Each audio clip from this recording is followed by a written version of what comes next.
إن الحمد لله نحمده ونستعينه ونستغفره ونستهديه ونتوب إليه ونعوذ بالله من شرور أنفسنا ومن سيئات أعمالنا من يهده الله فلا مضل له ومن يضلل فلا هادي له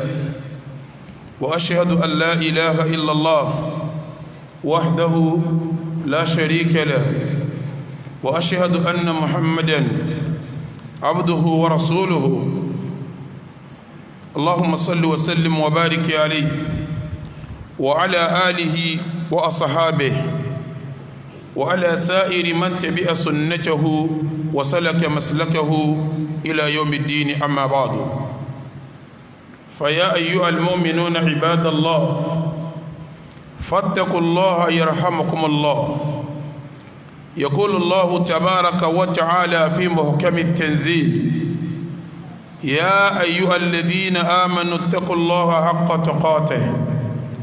ولا تموتن إلا وأنتم مسلمون. فالتقوى يا عباد الله ذخيرة الأولين والآخرين ووصية الأولين للآخرين. يقول الله تبارك وتعالى ومن يتق الله يجعل له من أمره يسرا. أدوك فلان جماعة أترى يكيولون أتيكيولون قالوا لبا أسواجوا أن طلعوا بانسوا النبي ومحمد إكيجنا ọlọ́run jẹ́ ọbára ilé ẹ̀kọ́ bá wọn sàhábà rẹ̀ kọ́ wá bá gbogbo àwọn tó bá tẹ̀lé wọn pẹ̀lú dáadáa kọ́lọ́run jẹ́ ọkàn àwa náà kọ́lọ́run ọba àlìkẹ́ ọlá kó sí àwa náà lẹ́ni rí.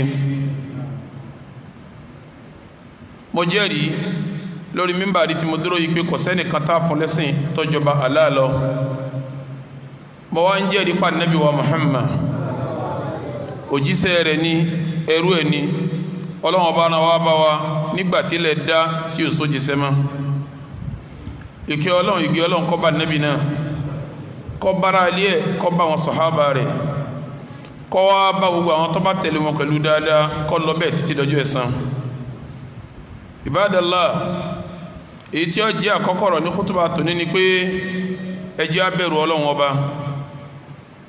níta ń pè ní bẹ̀rù ọlọ́run ọba ni gbogbo ntọ́lọ̀ ń pa wá láṣẹ ká ṣe bọ́lọ̀ ntì ní á ṣe, gbogbo ntọ́lọ̀ ń wá kọ̀ fún wa ká jìnà sí. Ibadallah, ọlọ́run ọba àlekí ọlá ń sọ pé ya ayyuhal ladhina amanu ẹni bá jẹ́ mùmínì gbogbo ẹ̀yin tẹ́ jẹ́ mùmínì ittaqullaha haqqa tuqatih ẹ bẹ̀rù ọlọ́run níbẹ̀rù tààrà wala tamutunna illa wa antum muslimun ẹ sì gbọ́dọ̀ kú àfi kẹ́ kú sórí Islam. Ibadallah, oṣù hijira ń kásẹ̀ lè lọ. ọ̀rọ̀ tí a ń sọ bọ̀ náà lórí hijira ni a ń sọ àwọn àdánilẹ́kọ̀ọ́ tí hijira tí ó bí sígbésí ayé àwa mùsùlùmí. a sọ bí méjì sí mẹ́ta níjẹ̀jọ tá a sọ pé pẹ̀lú ògo Ọlọ́run a kọ̀ntínú ẹ̀ lẹ́ni. nínú tá a sọ níjẹ̀jọ ni la lil yas, kí mùsùlùmí ọmọ ìjà kan bí nǹkan kan ò ní ṣeéṣe. láfi ń sàlàyé ń bẹ̀ pé Ànábì jíṣẹ́ lọ́dún 13 ní Mákà. nígbà tó lọ́dún kẹwàá ni wọ́n tó yọ̀ǹda fún kó ṣe hijira, kò sì gbà pé tóun fẹ́ ṣe náà ò ní ṣeéṣe. nígbà tí ó sì jákàn ìsìláàmù ń lọ padà kárí gbogbo ayé yìí o. kíní yóò ṣeéṣe mùsùlùmí ọ̀yọ́ kò ní ọ̀rọ̀ rẹ̀ ni kọ́mọ jákàn. ẹlẹ́ẹ̀kejì a sọ̀rọ̀ nípa husnu suhba. téèyàn bá fẹ́ bá yàn ní kọ́ bẹ́ẹ̀ yẹn rírìn. àwọn tó bá Nábì rìn níjọ́ náà ó kó àṣeyọrí bá sẹ́. olórí wọn ni Abubakirin radiyallahu ta'ala anhu. a sọ̀rọ̀ bí wọ́n ti jọ pàdé bá Nábì ti jọ sọ fún páwọn lọ hijira. nínú tá a sọ níjẹ̀jọ́ Ibadallah, mùsùlùmí gbọ́dọ̀ kẹ́kọ̀ọ́ nu hijira. itiqanu takhtit wa husnu tawdhifi taqat. èèyàn gbọ́dọ̀ ní pílánì fún tí ó bá ṣe kó sì máa wá lo nǹkan kọ̀ọ̀kan síbi tó bá yẹ. ibẹ̀ la dúró ní ìjẹjọ́ púpọ̀ Ànábì ti mọ̀ kó wọn rìnrìn àjò ó kù oṣù mẹ́rin lòun àti Abubakar jọ mọ́ àmọ́jọba yìí ní ọ̀yà àwọn ìtì mọ́ wọ́n ti wá ní ìpalẹ̀mọ́ de hijira yẹn mùsùlùmí máa ń ní pílánì fún tí ó bá ṣe ni mùsùlùmí yẹn sẹ́ni tí ó fẹ́ ṣe nǹkan tí ó kàn kí mọ́lẹ̀ ní gira ara ń ta fẹ́ kọ́ lára hijira nù èyí ò ní ìtẹ̀kọ́nù taqtid ìtawọ̀ abẹ́rẹ́ lórí ẹ̀ lónìí pẹ̀lú ògo Ọlọ́run òun ni husnu tawdhif at-taqat agbára téèyàn bá ní lọ́wọ́ kọ́ mọ bí yóò ti lò ó tágbára yóò fi wúlò síbi tó yẹ kó wúlò sí tí ẹ bá lọ lè wo ìjírà nabi wa Muhammad sallallahu ta'ala alayhi wa sallam àwọn agbára kan bẹ tí wọ́n ní tá nabi àti Abubakar ní tí wọ́n wá lo àwọn agbára yẹn síbi tó yẹ kí wọ́n lò sí tó wá jẹ́ kí ọ̀rọ̀ ìjírà yẹn kó ṣeéṣe lápèjúwe Abubakar radiyallahu ta'ala anhu kí n gbé látorí Ali radiyallahu ta'ala anhu nígbàtí Ànábì fẹ́ máa lọ Ànábì wo pé ta lálágbára tí wọ́n bá fèsì ẹ̀ tí ó ṣeéṣe kóhun náà dìde sáwọn èèyàn tí ó jẹ́jà rúburúbu ó rí pé Ìmáàmù Ali ni ó wá rò pé ta mo lè fi sérí bẹ́ẹ̀dì mi tí wọ́n rí ń bẹ̀ tí wọ́n rò pé abóhun náà ló sùn ni bíjà bá sì ìyá tí ò ní sọ̀lẹ̀ ó rí pé Ìmáàmù Ali ni ó wá lo Ali síbẹ̀ wọn ìwọ Ali ó ní lọ́lẹ̀ sùn lórí bẹ́ẹ̀dì mi àwọn ọ̀tá wà níta bọ́ sí bẹ́ẹ̀dì yìí kò sùn kí wọ́n máa rí pé yẹn wà ń bẹ̀ kémi fi ṣe kíní kí n fi jáde lọ tí wọ́n bá sì dìde sí ọ ìwọ náà láǹfààní kó dìde sí wọn ó kì í sọ̀lẹ̀ Ibadallah wọ́n lo Ali síbi tó yẹ sẹ́ẹ̀mà pé Abubakar radiyallahu ta'ala anhu ọmọ rẹ̀ níyàwó Aisha radiyallahu ta'ala anha àti ẹni tó jẹ́ nìkejì Aisha tí í ṣe Asma bintu Abi Bakr Ànábì lu àwọn náà síbi tó yẹ kó lò wọ́n sí níbo ni wọ́n lò wọ́n sí ìyàwó Asma bintu Abi Bakr ọjọ́ mi kéńjọ́ náà tí n bá ń lọ tí n bá ń bọ̀ táwọn èèyàn ò ní fura sí pé eléyìí máa ń tí ń ṣe ìyàwó Aisha wa ń sọ fún wa pé ní àwọn ọ̀dáná tán nulẹ̀ táwọn bá dáná tán nulẹ̀ yóò wá kú bí àwọn ó ti lọ gbóúnjẹ fún Ànábì wa Muhammad àti Abubakar nínú kòtò tí wọ́n wà ọlọ́run wá òkúta ló lè gbé lọ àwọn rí pé ìyàwó Asma tọjọ́ méke tí ó gbé nǹkan dání táyọ̀ mọ̀ pé níbo nírú ọmọ yìí ń tí wọn ò tiẹ̀ ní ṣe kíní tí wọn ní ká tiẹ̀ sí ìyàwó Asma yẹn ni wọ́n wá ya nǹkan tí fi ń borí sí méjì yóò wá fi kan borí yóò wá gbé kan dání yóò fi gbóúnjẹ lọ́wọ́ bígbà tó kó borùn dání tí wọ́n máa wọ́n wò pé ọmọ èké yìí kó borùn tó kù dání ni oúnjẹ ló sì gbé lọ́wọ́ ń gbé lọ sí gáàrò Hira sẹ́ẹ̀rí pé wọ́n lo ọmọ èké síbi tó ṣe kíní síbi tó yẹ mùsùlùmí ó gbọ́dọ̀ máa lo àwọn agbára ọwọ́ rẹ̀ síbi tó bá ṣe kíní tó bá yẹ ká ní wọ́n bá náà rù yàwó Aisha tí wọ́n sì ti máa ń mẹ́ka pé Abubakar ti fa Aisha fa Nabi tí a bá rà Aisha ti ń rìn káàkiri wọn ni wọn pé ṣé kìí ṣe pọ́kọ rẹ̀ àti bàbá rẹ̀ ní wọn kì àmásùmá àjọ méke tẹ́nìkan ò lè fura bí kan ti ń lọ sí ọkàn rí pọ́ méke kan ń ṣeré lọ ń ṣeré wọ́n lò síbi tó yẹ Ibadallah èèyàn lòyàn síbi tó bá yẹ yẹn ni ìgbà tá Nabi wa Muhammad tí ń tẹ̀lé lọ báyìí wọn àtàbákàrí tí wọ́n ń lọ nù kòtò tí wọ́n sá sí ẹnìkan bẹ tí máa dáná fún Abubakar nínú táwọn Lárúbáwá àmàtọ́ lágbàá jù ní ojú ẹsẹ̀ kódà kọ́ wọ bàtà kọ́ kọjá tí a bá débẹ̀ wọn ní ẹsẹ̀ lágbájá ní ilé lágbájá wọn ti bí nígbà náà lọ́hùn sí ni gbogbo èèyàn náà kí ń wọ bàtà ẹni wọ bàtà gan wọn dójú ẹsẹ̀ rẹ̀ máa ń bèlè bèlè ẹni tí ò wọ bàtà ẹni tí ń dáná jẹ fún Abubakar bí wọ́n ti ń kọjá lọ́nà kòtò bẹ́ẹ̀ ni wọ́n ń sọ fún pé ọyá máa dáná tẹ̀lé gbogbo ẹsẹ̀ wa tá a ti fi tẹ̀ ẹ̀ ń kí a má dojú ẹsẹ̀ wa ma tọ́rọ la má kà mọ́ ojú ẹsẹ̀ sẹ́ẹ̀rí pẹ́ni tí ń dáná yẹn náà wọ́n lò ó síbi tó yẹ kó ní òṣìṣẹ́ sí tí mùsùlùmí bá ní nǹkan lọ́wọ́ ó gbọ́dọ̀ mọ bí ó ti kíní bí ó ti lò ó bí ó ti lò ó bí ó ti lò ó. ara ẹni tí a tún lò síbi tó yẹ kán lò òun ni Abdullah ibn Abi Bakrin Abdallah ọmọ Abubakari ọmọ èké lòun náà òun náà jí láàárọ̀ kùtùkùtù báyìí yóò wá lọlẹ̀ jòkó ti anabi wa Muhammad àti bàbá rẹ̀ Abubakari nínú kòtò ń lọ́wọ́ alẹ́ yóò lọ jòkó ti wọn lásùbà yóò jí wálé wa má bọ̀ wá pé dáadáa wọn wá gbogbo ọjọ́ tí wọ́n lò nínú kòtò òun ní má bọ̀ lọ́dọ̀ ara lé òun ní wọ́n sọ fún wa pé wọ́n ti sùn dáadáa bí wọ́n ti jí tèmi náà jí ní ìṣẹ́gínní ní ń bọ̀ wálé yìí wọ́n rán òun náà níṣẹ́ tí tọ́ yẹ nínú tó tún tọ́ alágbára jù sẹ́ẹ̀mà pínpín àwọn lọ Mádínà yẹn tí wọ́n bá kó nu kòtò tí wọ́n fẹ́ máa lọ Ànábì wa Muhammad kọmana Madina baba wa Abubakar kọmana Madina wọ́n wá lọ lè gba arákùnrin kan tó jẹ́ kèfèrí tí orúkọ rẹ̀ ń jẹ́ Abdallah ibn Urayqit wọ́n wá ní ṣé wọ́n mọ̀nà Madina olóhùn mọ̀nà Madina wọ́n ní kèfèrí tó jẹ́ fúyẹ́ nọ́ọ̀rọ̀ wá lídìí wa kó mú wa lọ sí Madina ṣé ẹ rí pé kèfèrí náà nísìnyí wọ́n lòun náà síbi tí ọtọ́ sí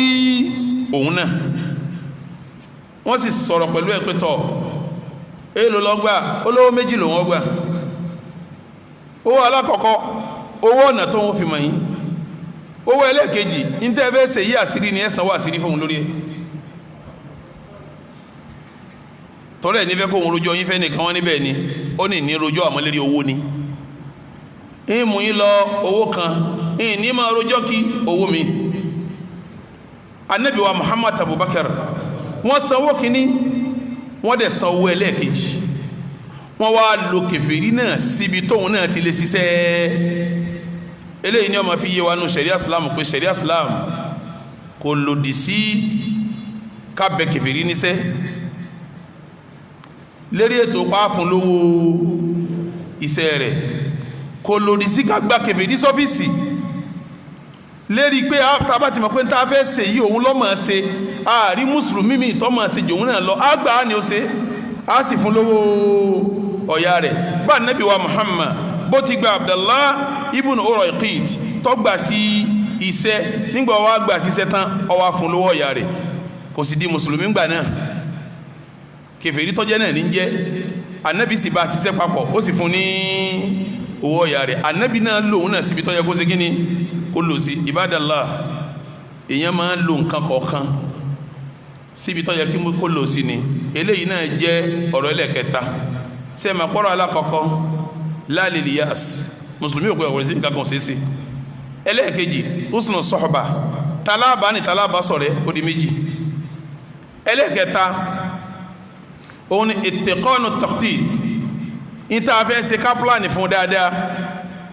wastimali taqati wa tawfidi taqati fi mahallatiha ká sì lo àwọn agbára síbi tó bá yẹ ká ṣe kíni ká lò sí Ibadallah èyí tí ó máa jẹ́lẹ̀ kẹrin nínú ẹ̀kọ́ tá a kọ̀ bí hijira shiddatu tawakkuli ala Allahi subhanahu wa ta'ala ká jẹ́ kí ìgbára lọ́lọ́run ọba wa kájọ́ lágbára Ibadallah sẹ́mi pé wọ́n ti dẹ́yẹ má Nabi wa Muhammad nílùú Maka láti bí ọdún kan kó tó di pọ́ lọ hijira ìjáde tó fẹ́ jáde kó Maka ń jọ yẹn tí ó bá gbára lọ́lọ́run ni kò gbà pé kèfèrí ò ní pa òun àmọ́ ń gbà tó gbára lé Ọlọ́run tó gbára lọ́lọ́run Ọlọ́run ọba ṣe kí ni ó dúró tì ọ̀rọ̀ débì kan nígbà tọ́rọ̀ le tán tí wọ́n wà nù Garul Hira tí wọ́n bá wo nù Garul Hira báyìí èèyàn máa rí gìgísẹ̀ méjì tèèyàn kan wọ́n máa rí lọ́gán pé gìgísẹ̀ méjì èèyàn nínú kòtò yìí Abubakar wọn wà nù wàhálà ọ wà nù wàhálà ya Rasulullah kòtò yóò bò wàhálà sí rítò bẹ́ẹ̀ yẹn bá wà lókè tó bá yọjú yóò rí ẹsẹ̀ wa yóò rí bá ti jòkó kí là Ànábì wí fún Ànábì ní ma dhannuka ya Aba Bakrin bithnayni Allahu thalithahuma kí lè rò rẹ pẹ̀lú èèyàn méjì tó wà ń kọ̀rọ̀ kan tọ́lọ̀ ń wá sí kẹta wọn ìtumọ̀ ẹni pọ́lọ̀ ń ṣe kí ni yóò dò tí àwọn ma dhannuka ya Aba Bakrin bithnayni Allahu thalithahuma kí lè rò rẹ pẹ̀lú àwọn méjì tí wọ́n sápamọ́ sínú kọ̀rọ̀ tọ́lọ̀ ń wá jẹ́ ẹlẹ́ẹ̀kẹta wọn tí a bá sọ̀rọ̀ wọn Suratul Qasas aya 85 Ọlọ́run bá ń sọ bẹ́ẹ̀ pé innal ladhi farada alayka al-Qur'ana laradduka ila ma'adin Ọlọ́run tó gbé al-Qur'ani lé ọ lọ́wọ́ ọmọ bí ó ti ṣàánú rẹ tí ó dá ọ padà síbi àyè àlàáfíà Ibadallah tí ń jásí pọ́lọ́ wọn bá dúró ti anabi wa Muhammad anabi náà sì ní gbọ́kàntẹ̀ completely pé Ọlọ́run ọba lọ́ba àlekè ọlá tí ó sọ òun Ibadallah ẹ jẹ́ n sọ fún yín dáadáa sẹ́ẹ̀dì ń tán pé ní tawakkul ala Allah kéèyàn gbára lọ́lọ́run téèyàn bá gbára lé Ọlọ́run yóò bọ̀rọ̀ débi kan tẹ́mi rẹ̀ ó fẹ́ pin sọ́rọ̀ òun sì sékìní yóò sì ṣe mọ́ báyìí ṣé wọn ò ní pa wá báyìí ṣé wọn ò ní mú wá báyìí sọ́wọ́ ò ní tẹ̀ wá báyìí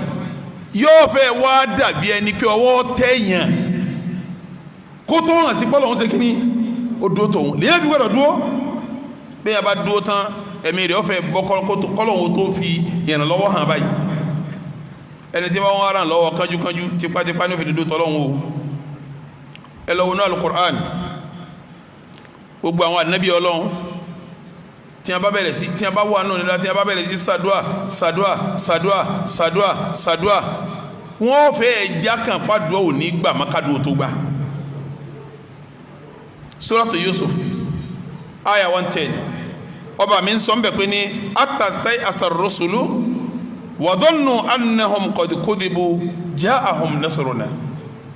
atastai asarrusul àwọn òjíṣẹ́ wa tá ránṣẹ́ ẹ̀mí wọn fẹ́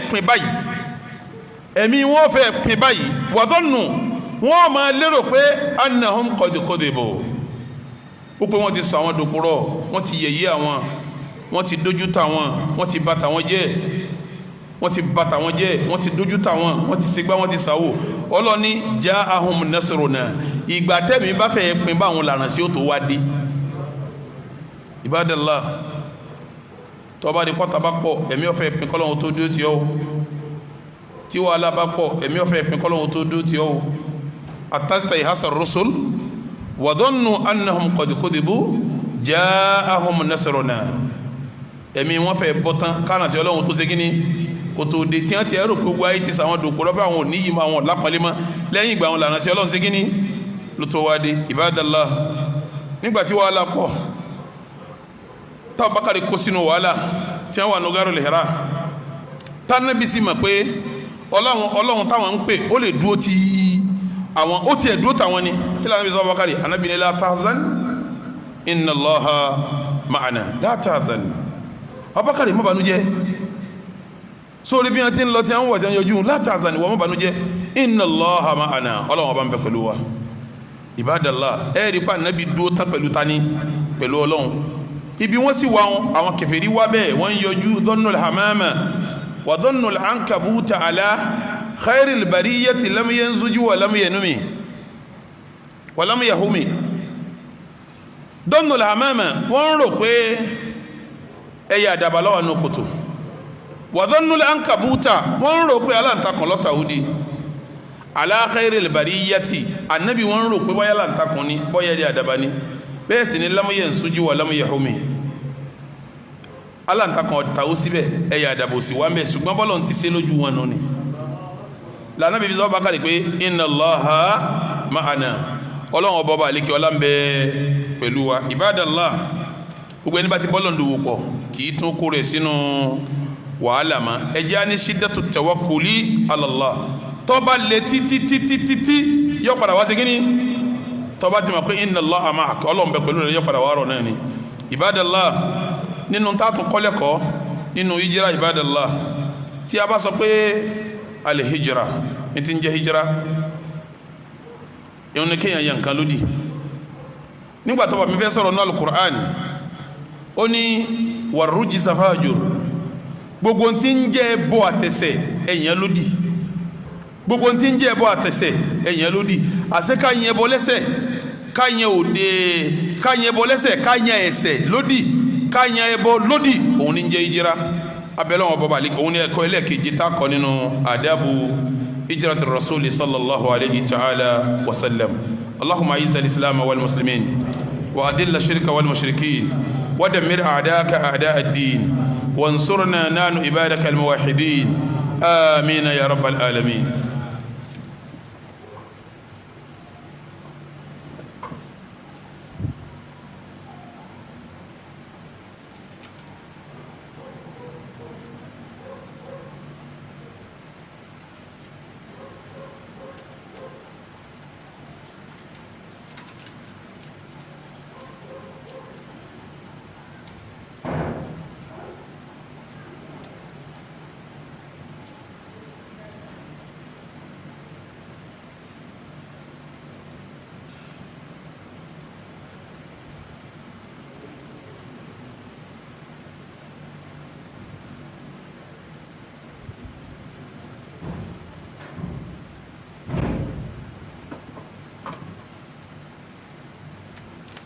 الحمد لله جل جلاله وأشهد أن لا إله إلا الله عظم سلطانه وأشهد أن محمدا عبده ورسوله. يا أيها الذين آمنوا اتقوا الله وقولوا قولا سديدا يصلح لكم أعمالكم ويغفر لكم ذنوبكم ومن يطع الله ورسوله فقد فاز فوزا عظيما. أما بعد gbogbo jama dúpẹ́ fọ́lọ́run atọrọ kí Ọlọ́run tọrọ gí Ọlọ́run fa nabi wa Muhammad. Ní khutuba mi ẹlẹ́ẹ̀kejì mo fẹ́ ṣàwọn àlàyé ọ̀rọ̀ ní ṣókí. Sẹ́rí lónìí tí a wà yìí ariwo kàtà lágbàáyé Islam, gbogbo wọn ṣe ètò kan tí a ń pè ní at-tatbi'u ma'a al-yahud, ìgbà yahudi láyé ní gbogbo ìlú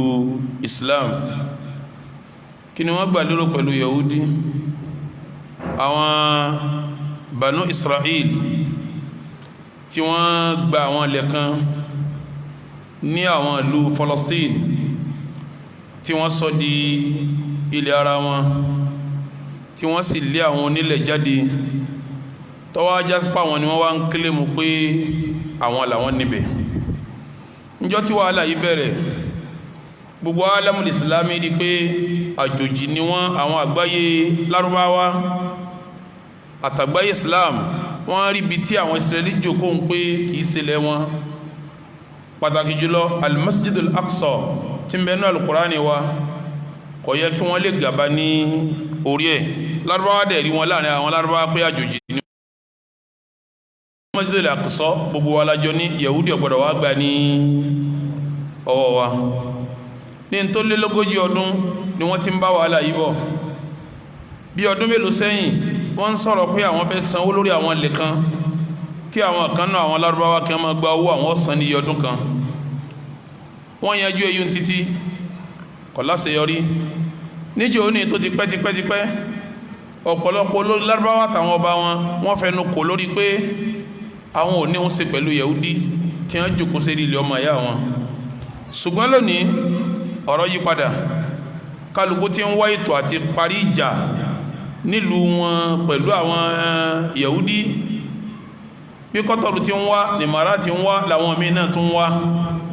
tó fi jásí pé fàtàwé oríṣiríṣi wá ń jáde, àwọn khutubu mimbaríyà náà ń jáde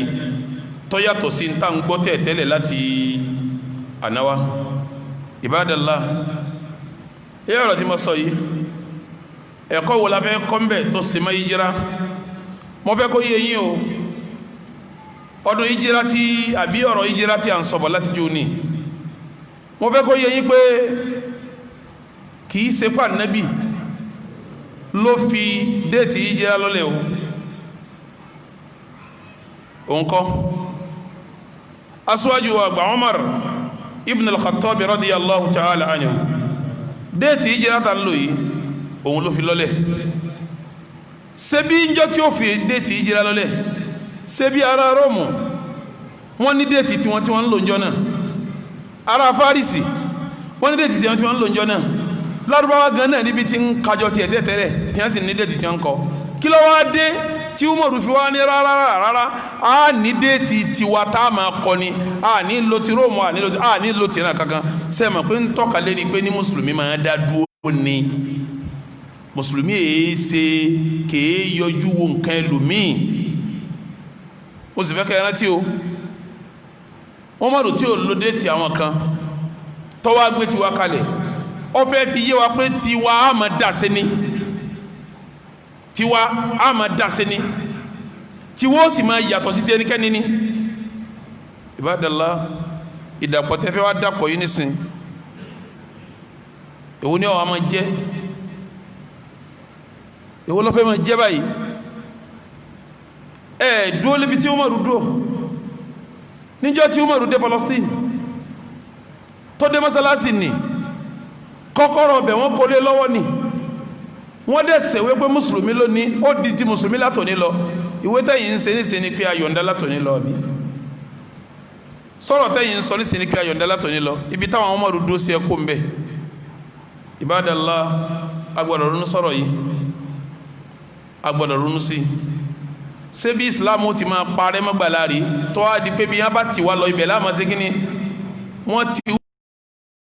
lọ bẹ̀ ó ṣe dé ti ìjìra tiẹ̀ ní o mùsùlùmí ẹ̀sẹ̀ ni wọ́n máa ti káàkiri bá ti fẹ́ o mùsùlùmí ṣe ń tọ́ba ìsìn bá ní ó ṣe ní o àwọn ìgbésẹ̀ wọ̀nyí ó yàtọ̀ sí tàwọn salaf tàwọn tó ṣẹ̀ wálẹ̀ ó yàtọ̀ sí ti Salahuddin al-Ayyubi ó yàtọ̀ sí tàwọn tó lọ kọ́dọ̀ ó fi kan àwọn tó jọba lọ́dọ̀ yín lánàá ibi àwọn dúró sí gbogbo ayé rí ibi tẹ́yìn wá ń dúró sí lónìí ọjẹ́ tí ó nídìí ìwòye kọ́lọ̀ ọbọ̀ fi wọ ẹsẹ̀ gbogbo wálé náà dáadáa kọ́dẹ̀ fẹsẹ̀ wálé náà èyí ò ń jọ́rọ̀ kan ibi tí ìpàdé kútùbà mi sílẹ̀ ní Ibadallah sẹ́rí nínú ẹ̀kọ́ tá a tún kọ́ lára hijratul usat wa mujanabatu mukhalatatihim sẹ́rí àwọn ẹlẹ́ṣẹ̀ àtàwọn tí a máa ń dà nǹkan rú èyàn gbọ́dọ̀ ṣe hijira kò lọ́dọ̀ wọn lápẹjúwe nígbàtọ́lọ́wọ́ bá nàbí sọ̀rọ̀ Muzammil ó ní wasbir ajurihum ajran jamila gbogbo ẹni tí bá sọ katakata tí máa sọ̀rọ̀ jákujáku ẹni tí ń fọ̀rọ̀ túlé dọ̀nà dàlúrú tí ń fọ̀rọ̀ dá wàhálà lẹ̀ ọlọ́ni wasbir ala ma yaqulun ntí wọn bá sọ ẹsẹ̀ sùúrù lórí ẹni wahjurhum ajran jamila ẹ wá ṣe ìjìrá kò lọ́dọ̀ ọ̀rú wọn ní ìjìrá tó dáa ẹ fi pẹ̀lẹ́pẹ̀lẹ́ yọ̀ǹda àwọn ẹ̀fí wọn lẹ̀ gbogbo ẹni tí bá sọ̀sọ̀kúsọ tí hùwàkíwà èèyàn ṣe sùúrù lórí ẹ yóò wá fi pẹ̀lẹ́pẹ̀lẹ́ ṣe ìjìrá kò ní lọ́lọ́run fi ní wahjurhum ajran jamila ẹ yọ̀ǹda wọn ní yọ̀ǹda pẹ̀lẹ́pẹ̀lẹ́ Ibadallah níbi táwọn fọ̀rọ̀ ti sí ọwọ́ kò hijratul qulubi ila Allah subhanahu wa ta'ala kí o gbé ẹnì kọ̀ọ̀kan kọ́ wá jẹ́ kẹ́mi òun ó ṣe hijira lọ́dọ̀ Ọlọ́run kí ni túmọ̀ kẹ́mi ó ṣe hijira lọ́dọ̀ Ọlọ́run ọba ìtumọ̀ ẹni al-ikhlasu fi tawajjuhi ilayhi fi sirri wal alaniya gbogbo ń tábà ṣe ń kọ̀rọ̀ kó jẹ́ torí Ọlọ́run ń tábà ṣe ń gbangba kó jẹ́ torí Ọlọ́run tí ẹ bá wo hadith Ànábì wa Muhammad kan tó jẹ́ muttafaqun alayhi tí Bukhari àti Muslim pa ọ̀tún sọ pé lálàáfíà Ànábì ń sọ náà rọ̀ pé faman kanat hijratuhu ila Allahi wa rasulihi fa hijratuhu ila Allahi wa rasulihi gbogbo ẹni bá ṣe ìtira tiẹ̀ nítorí tọ́lọ́wọ́ àtànàbí ìjìrá yẹn yóò máa jẹ́ tọ́lọ́wọ́ àtànàbí faman kanat hijratuhu lid-dunya wa man kanat hijratuhu wá ṣe ìjìrá nítorí ayé yusibuha ọwọ́ rẹ̀ ọ̀tẹ̀ ayé náà o aw imra'atin àbí nítorí obìnrin yatazawwajuha yóò fẹ́ obìnrin náà o fa hijratuhu ila ma hajara ilayhi ìjìrá rẹ̀ ibi tó bá ṣe lọ ní ó ti bẹ̀sẹ̀ Ibadallah ẹ jẹ́ káwa náà ó ṣe ìjìrá pẹ̀lú ọkàn wa lọ́sọ́dọ̀ Ọlọ́run ọba àlìkẹ́ ọlá subhanahu kí láàfi ṣe ìjìrá yẹn gbogbo ń tábà máa ṣe níṣẹ́